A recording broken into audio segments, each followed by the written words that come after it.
Okay, before you start the job, make sure that your vehicle is jacked up properly at the correct points that the manufacturer recommends, that your jack stands are good, and always check before you get underneath the vehicle.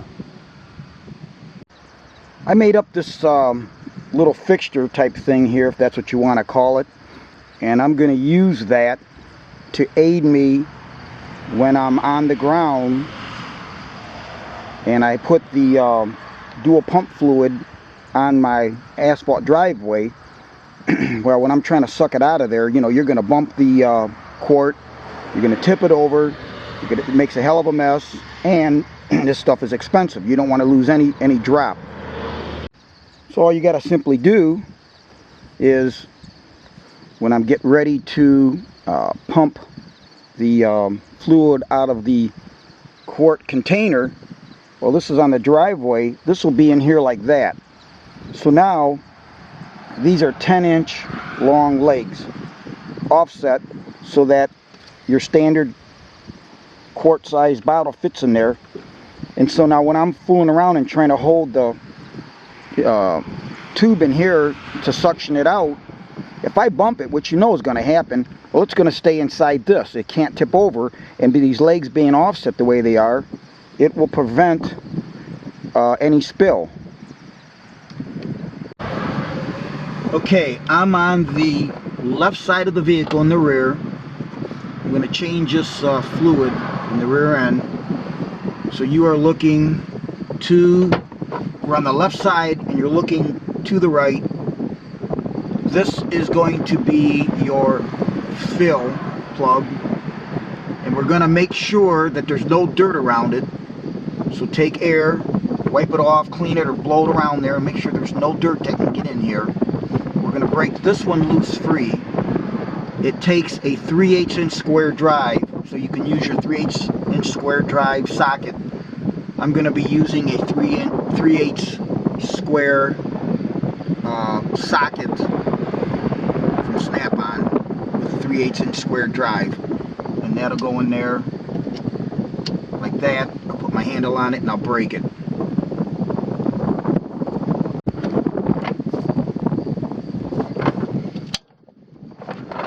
Okay, and I used a long handle on there. Really didn't have to. That came out, that loosened up real easy, or at least it did with the long handle. Now, I don't have a pan under there yet. Probably should get one. We'll see here. Well, I'm going to leave it like that until I get my pan underneath. But there is a washer. I can see it here. You want to make sure you get that out. A aluminum crush washer. Okay, there's that plug. You can see the washer here. And I'm going to replace that. The dealer, for some reason, when I was going to get one to go there to get my fluid and washers, oh, he said, we never change those, you know, the one here for the fill. He said, we just change the one at the drain, but don't see any reason for that if you're going to pull it. And this washer was actually cheaper. It's a larger washer. It was cheaper than the washer gasket for the drain. Okay, now I'm on the opposite side of the vehicle. This is to the right side, this plug, the right side of the car. And so this direction would be to the left, this is to the right. This is your drain plug. And it also takes a 3/8 inch drive. I'm going to be using this like I did on the other side. It's a little hard, hopefully you can hear me. I'm underneath this vehicle, and I've got it on jack stands, but it's still tight. So I'm just going to break this free, and that broke free real easy. So now what I'm going to do is get my pan underneath of it. There will be a crush washer. I'm going to get my pan under it. I'm going to open this up, Then I'm going to open this first, then I'm going to go on the other side and take off the fill, and then that way it'll drain quicker. Let it drain and into the pan, and then we'll go from there.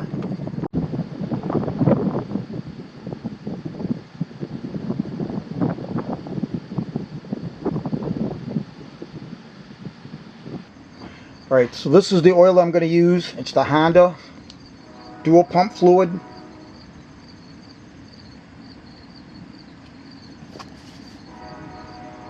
That's the number. And I don't like to second guess the engineers. I always use what they recommend. Alright, so here is your fill plug. I haven't wiped it off yet. This is the old fresh washer. And this is your drain plug.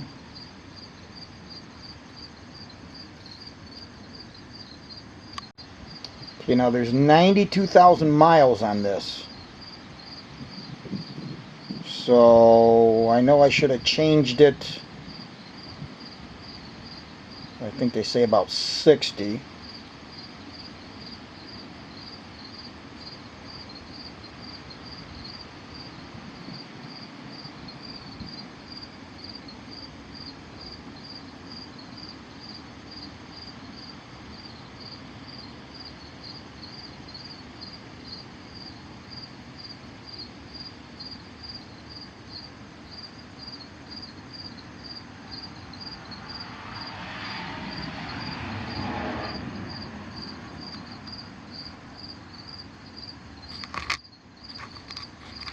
Okay, so I've cleaned everything up. I use lacquer thinner. I just sprayed it on. Here's your drain plug. It's all cleaned up. Drain plug washer, brand new. Here's your fill plug, cleaned up, and a brand new washer. Okay, just in case you're interested in the numbers, this is for the drain plug, which is the smaller one here. It takes the smaller washer. That's the number for it here. And I just put the price down because I thought it was interesting that the smaller one was $4.55, where the larger washer was only $1.77. But in any event, so here's your fill plug washer, and there's the number for that.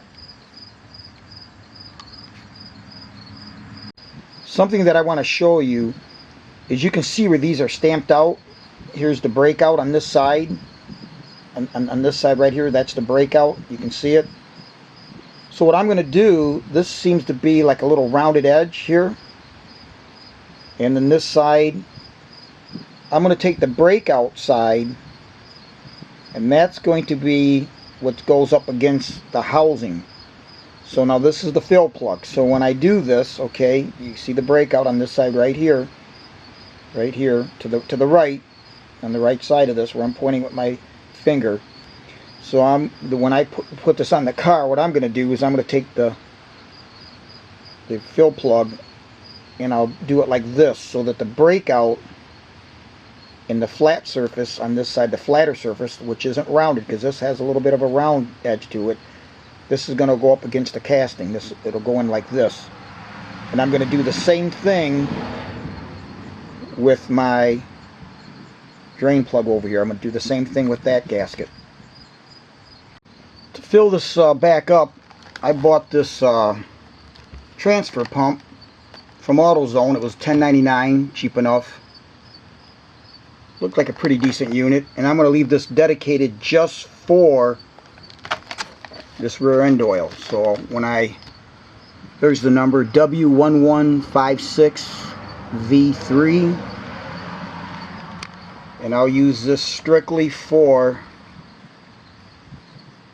the rear end oil when I change it on this CRV for the exact same kind of oil. I don't want to contaminate it with something else. Okay, next we're gonna put that plug back in. We're going to torque it.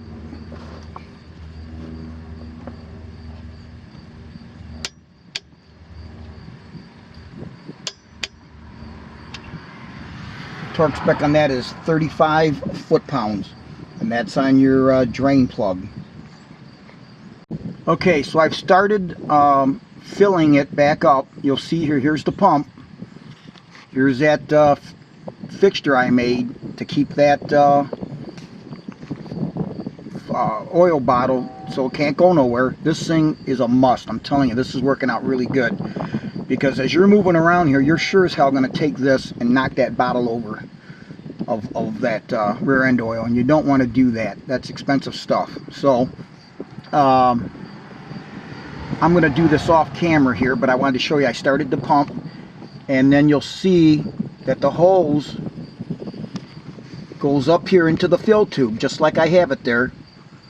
And when I start to see some oil come out of the fill tube, or of the fill port, okay, let me rephrase that. The tube is in the fill port. When some oil starts to come out of there, I've got enough in there, I'll pull the tube out and then put the fill plug back in.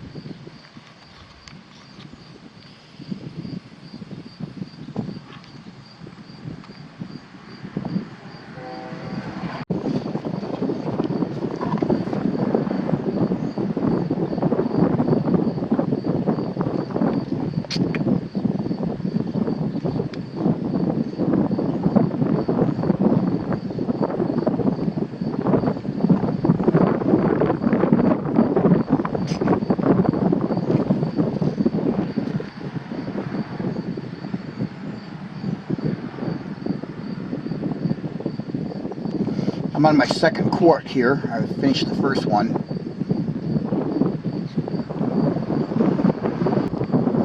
Okay, so the oil's been filled. I put the fill plug back on. I take a little bit of lacquer thinner in a spray bottle and I'll spray it around the area, get any oil that's dripped, because when it starts to run out, then you put the drain plug back in, and then on both sides, and I'll just spray the case down and wipe it off. That way I can keep an eye on it. If any oil is leaking, I can tell if it's new oil by cleaning everything off from the process of just refilling it. So I always try to do that.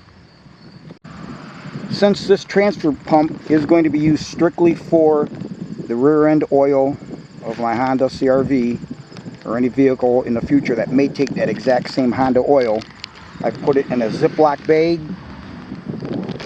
and that way I'll label it and know that in the future that's the only use for that particular transfer pump. And I also want to state, I can't tell you how happy I am with this thing that I made. When you're underneath that vehicle and you know, you just got up on jack stands and you're on your back on a creeper, you know the chances of knocking over that oil in that quart can is going to be very high, and that stuff's like 12 something a quart. So this is easy to bake, 2x6, and I just made it I think like 3/8 bigger here, maybe a 1/2 inch, 3/4. You just want something so when you stick it inside the quart bottle, it has very little room, and these outriggers per se act as the feet. It can't go anywhere. Again, these are 2x6s. Okay, in the final process, I got this right from the Honda dealer when I bought my oil. It says rear differential fluid after replacement check, and it's for real-time all-wheel drive systems. You can pause the video. Steps 1, 2, and 3.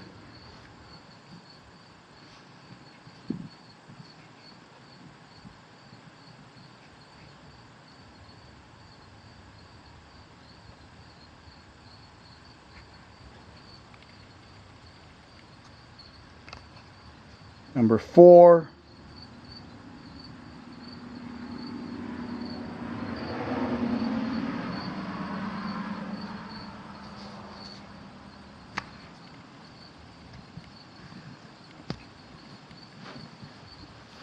And then the new 1, 2, and 3, when you plug in your unit to diagnostic link, under the dash should you have to check, and that's only if the all-wheel drive indicator, if it comes on, that's when you want to do this new 1, 2, and 3 as stated.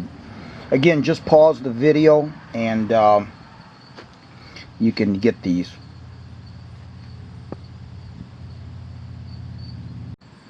One other thing you could use if you didn't want to buy that transfer pump, but for $11, why not? You could use something like this, like a big syringe, and attach a hose onto the end. This is a 5/16. Attach this to the end. You'd have to stick this into the pump fluid, suck it out, then put this into the filled port of the rear end, and then plunge it and put it in. It would take a long time, but it's something you could do if you so desired.